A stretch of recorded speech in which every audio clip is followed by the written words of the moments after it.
I was reading an article regarding Fintrac. Now, I'd love to know how many people out there know exactly what Fintrac means, because it's really important stuff. I mean, things that are going on right now as far as investors, coming into the country. We seem to have an awful lot of out-of-country investors coming in. And the interesting part is that we actually have reports that are written out. I'm not going to tell you just yet what Fintrac is. We're just going to go on with this and give you a little bit of a background of information. The interesting thing about Fintrac is that the real estate world uses it. And why do we use it? Because,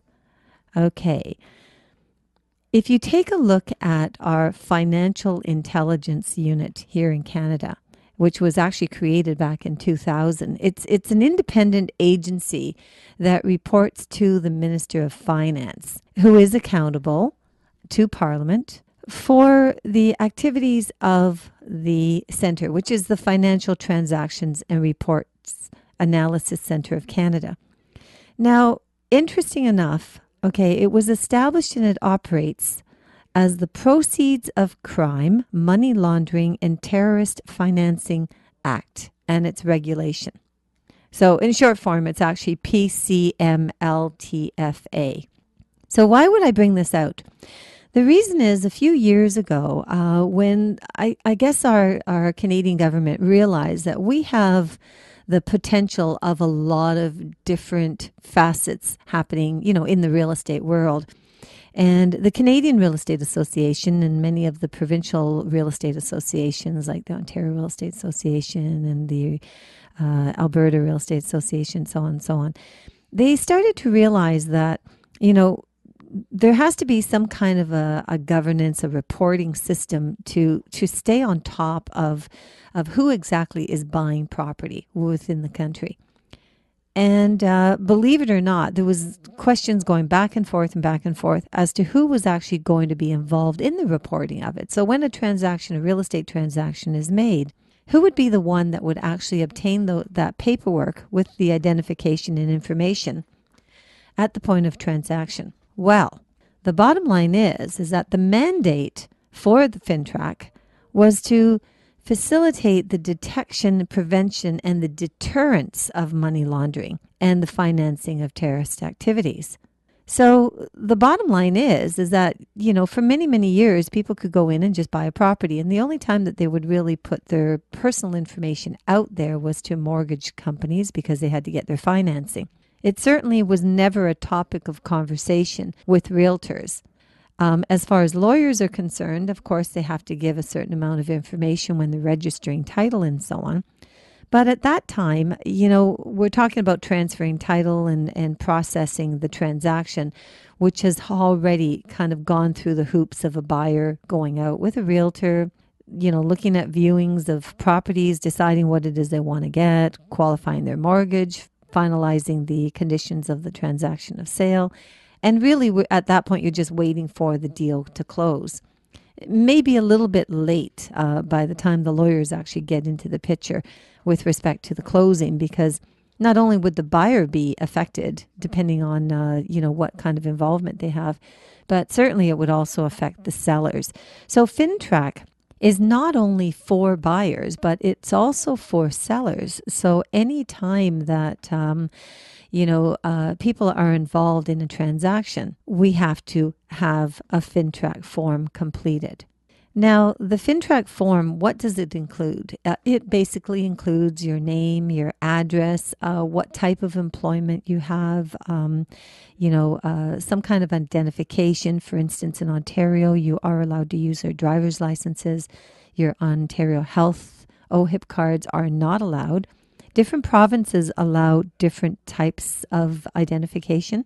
And the interesting thing is that when I look back at the mandate, with respect to the Financial Transactions and Reports Analysis Centre of Canada, it's really interesting because they can actually read it for you so that you can get a total understanding of what this is all about. But basically, they mandate through the following. So what they do is they're receiving financial transaction reports and voluntary information on money laundering, terrorist financing in accordance with the legislation and regulations and safeguarding personal information under our control. Reading from their website. Ensuring compliance of reporting entities with the legislation and regulations. Producing financial intelligence relevant to money laundering, terrorist activity, financing, and threats to the security of Canada investigations.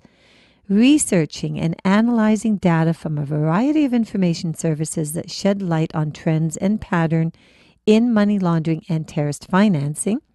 Maintaining a registry of money services businesses in Canada. And enhancing public awareness and understanding of money laundering and terrorist activity financing. Now, the reason I brought this subject up today on my show is, as you all know, I am a realtor. I've been a registered realtor since 1979. I'm with Sutton Group Quantum Realty. And, we immediately, all of the real estate boards were very concerned, I guess, when all of this began, because it would add another responsibility to our plate, with respect to dealing with purchasers and sellers and so on. And, from the time that it came to light until today, now there's going to be changes. We've just been notified that there's going to be more involvement, more questions, a lengthier form, more information. And, interesting enough, absolutely, we're not fighting against something that's going to protect Canada and, our whole country. Absolutely not. But at the same time, it's quite interesting because Fintracs are out there for buyers and sellers. But interesting enough, they're not a mandated type of situation for leasing agreements. And so, and not only that, on top of it, I think of people that go out there and they try to sell their home, by themselves. I mean, we call them FSBOs. They're for sale by owner. It's sort of a nickname that we've created in the trade. It's been around since I've been around. And so FSBOs, I mean, think about it. So people, be careful, be seriously careful. This is not because I'm trying to promote the real estate world. It's about protecting your safety and ensuring that you don't get yourself involved in something that could literally ruin your life. I mean, seriously, it really could. Because think about it. So you as an independent owner, or maybe a buyer, and you've decided to buy from an owner without the real estate world involved, or you're selling yourself without, a FSBO, for sale by owner. How do you know? I mean, are you even paying attention to the fact that we have a Fintrac organization here that is protecting our country and protecting any threats to the security of Canada and any type of potential terrorist financing, money laundering? I mean, what if? Like, what if someone comes along, or say you go out and you buy a property, you're buying from someone and this kind of situation is going on. And you just purchased this property. And so you have just given your money to someone who owns a property that is involved in this kind of threat. Now what? Very, very unsafe circumstances. So it seems like there needs to be one little, additional umbrella out there, I guess, for the Fintrac group organization to take a look at involvement where it doesn't go through registered real estate offices. Because I don't believe that there is anything. And internally, if people are doing this, the other side of it might be when it goes time to register, because lawyers would have to be involved at that point.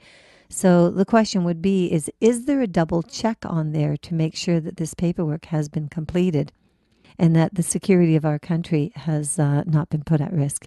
You're listening to Linda Pinizzato. I'm going to be right back. You just hang tight.